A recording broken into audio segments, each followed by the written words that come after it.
Chris, what is our first main topic today? This one comes from Collin Tipton. Hey, crew. Longtime viewer.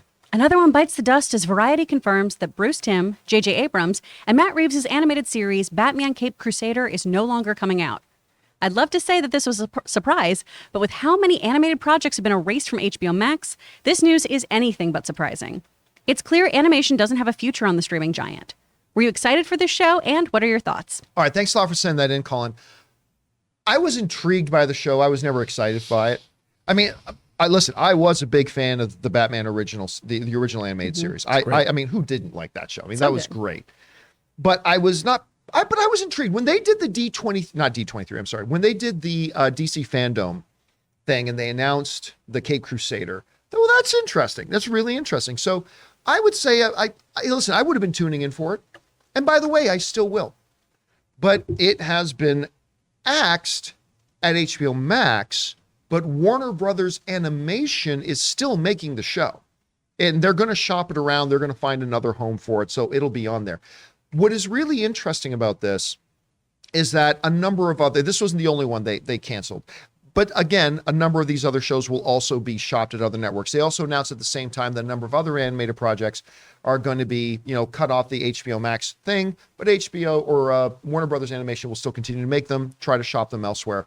That's good. All right. This comes us from the folks over at Variety, who said the following. HBO Max has canceled 6 upcoming animated series, including Batman Caped Crusader, Variety has learned. The project was ordered to series in May 2021 with Bruce Timm, J.J. Abrams, Matt Reeves attached to executive produce. There are plans to shop it to platforms besides HBO Max, which means it's probably going to end up being on air anyway. The decision not to release the series on HBO Max is part of a larger trend as parent company Warner Brothers Discovery largely divests from kids and family content. I think that last line is the key. The new Warner Brothers has a vision for what they want the network and they want the whole company to be. And we've seen them culling away a lot of stuff. We just talked about Matt Reeves signing the new deal about what they are building, but it is clear that they're not going to try to be all things to all people. And part of that is that we are not going to be putting our resources into family content, children's content, and for the most part, animated, although they did say there is going to be some animated content that comes out, probably more adult skewing animated content coming in the future. Again, it's through moves like these, and we were just talking about this, Rob, during the Matt Reeves topic. We are finally starting to see, like all we've seen lately is just the axe of Zaslav. I think we are now just at the beginning stages of seeing what it is Warner Brothers envisions itself being a couple of years from now. Warner Brothers, HBO Max, things like that. And to some people, it'll be great. They're not going to waste, quote unquote, waste resources on content that people don't come to HBO for. They don't come to HBO for the animated stuff or the family stuff or whatever. And they can put those resources into things like James Gunn projects or Matt Reeves projects or things like that. So, I mean, we're starting to get a bit of a picture here. You see this story.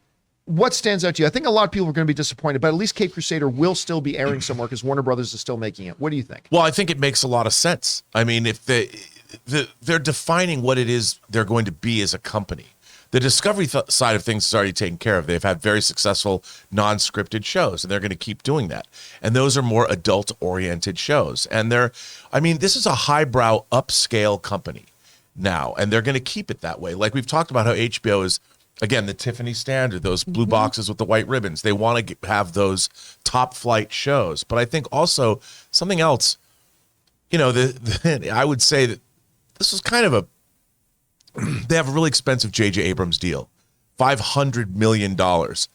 I think that's the first thing that David Zaslav looked at and said, how can we get rid of this? Yeah, because they called his other big project. What was it? Demimonde? Yeah, Demimonde. They axed that one. This huge, gigantic science fiction project that was in deep into development, got rid of that. And I think that they're trying to divest themselves of the J.J. Abrams business. I don't think you're wrong.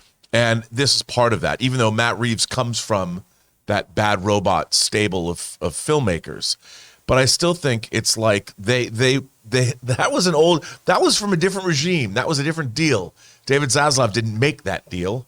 So he's going to be swinging his axe, making sure he can get rid of that limb, I think. And clearly, I mean, Matt Reeves was also attached as a producer on this. Clearly, he doesn't mind it getting axed because he immediately signed a re-up deal with the whole thing. Chris, do you see this? There's a lot of moving pieces here with this, but what are the things that stand out to you? I mean, obviously, I was a little disappointed hearing about this because I love Bruce Timm and Paul Dini, who did the animated series originally. I'm a big fan of what Bruce Timm, for the most part, has done with Warner Brothers animation properties.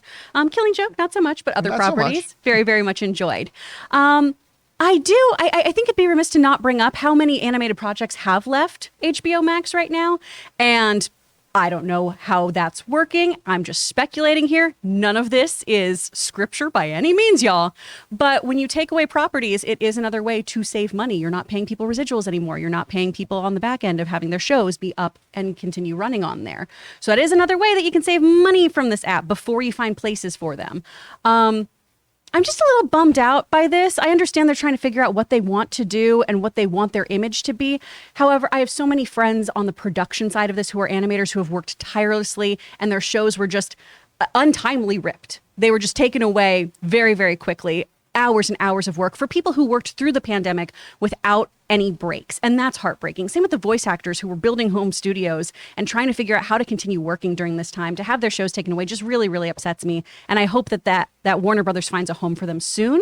And it doesn't have to be on HBO Max. I completely understand this brand identity, but I really hope that they stop treating animation like this second-class medium, because it's not. It's beautiful and creative and innovative. Yeah, but it doesn't seem to be what they want their identity to be. Which I totally understand. Right. But if you own the property still, either let them run free or find a really great home for them. Well, that's what I'm hoping. Like with something, especially something like Caped Crusader, you want to see it. Yeah, this sounds weird. I know this is going to sound like a weird.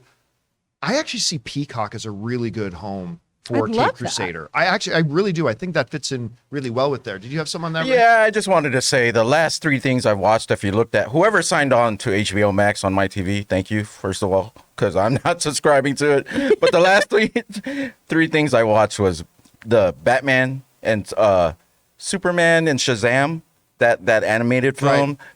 Justice League Dark, and then Love Justice Crisis, League Justice League Frontier. Those are the last three things I watched. So Really, that's one of my I favorite like that ones. the animation is there. Are they moving everything? Are they moving all those DC movies? Do I we don't know. I don't Are know they at this point. Are they just A lot of things seem to be in flux. We had a whole bunch of Cartoon Network properties first get pulled, and it seems like now it's just kind of anything could go. It really depends on what they decide Again, their I identity think- could be. Back to that Star Trek reference, I think we are right now in the middle of the Terra Genesis going on. So a lot of people see a lot of destruction and a lot of fire. But it's going to, what comes out on the other side, that's what they're building towards. I also wouldn't be surprised if they do develop their own animation network or something, because like Kids WB was a staple for such a long period of time. They might be wanting to start That's something. my childhood, man. When you could go watch Freakazoid. I used to Static work Shock with Kevin shit. Rubio editing promos for Kids WB, and he was a genius writing those things, man. All right, guys. Question is for you. What do you think about this? Do you think they're going to be able to find, will another network step up and say, yeah, we'd like to have this Batman Caped Crusader on it, maybe some of these other projects? Do you think nobody else picks them up? Whatever you guys think, jump down to the comment section below and leave those thoughts there.